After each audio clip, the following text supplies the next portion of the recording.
उमर, हर घर का मामला मुख्तलिफ होता है, तो अपने घर के हालात के मुताबिक चलना पड़ता है। और मैंने आपको वही बताया जो हम अपने घर में प्रैक्टिस करते हैं। तो अगर आप उसको ट्राई कर सकते हो तो मुझे उम्मीद है फ़ायदा ज़रूर होगा।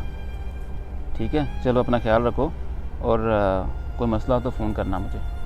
अल्लाह हाफिज़। क्या हुआ जी, खैरियत? उमर को क्या हुआ?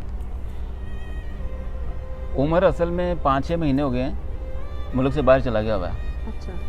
और अभी उसके घर में थोड़े मसले मसाइल हो गए हैं, उसकी बीवी और उसके घर वालों के दरमियान। अल्लाह खैर करे, क्या मसला हो गया? असल में इन्होंने एक बेवकूफ़ी की है। इसकी बीवी ने इससे पूछा कि मैं कहीं चक्कर लगाऊं, जी। तो इसने बोला लगाओ। ना इसने अपने घर में बात की, ना उसने घर वालों को बताया, तो जिसकी वजह से घर वाले थोड़ा नाराज़ हो गए। जी।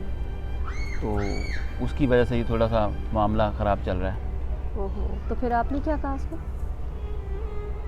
मैंने उसे यही कहा कि देखो, हर घर के हालात मुख्तलिफ होते हैं, मामलात मुख्तलिफ होते हैं।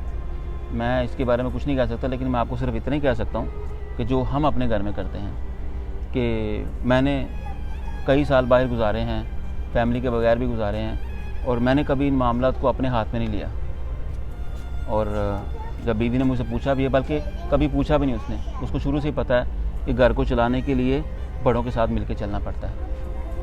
तो चाहे मैं हस्बैंड हूँ, शोहर हूँ, लेकिन बावजूद इसके जब इकट्ठे रहते हैं, फैमिली के साथ रहते हैं, तो फैमिली के जो दर्जे होते हैं उनकी इज़्ज़त करनी पड़ती है। तब सब ठीक रहता है। बड़ों की इज़्ज़त करेंगे, उन्होंने रोकना तो नहीं होता, उनकी इज़्ज़त करेंगे, वो छत की तरह आपके सर पे रहेंगे। यही मैंने उसको बोला है, और यही उसको बताया कि हमारा राज है अल्हम्दुलिल्लाह खुशी का, और इसी तरह मामले चलते रहने चाहिए।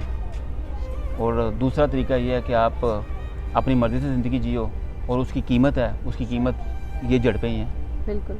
मेरा नहीं ख्याल कोई भी चाहेगा।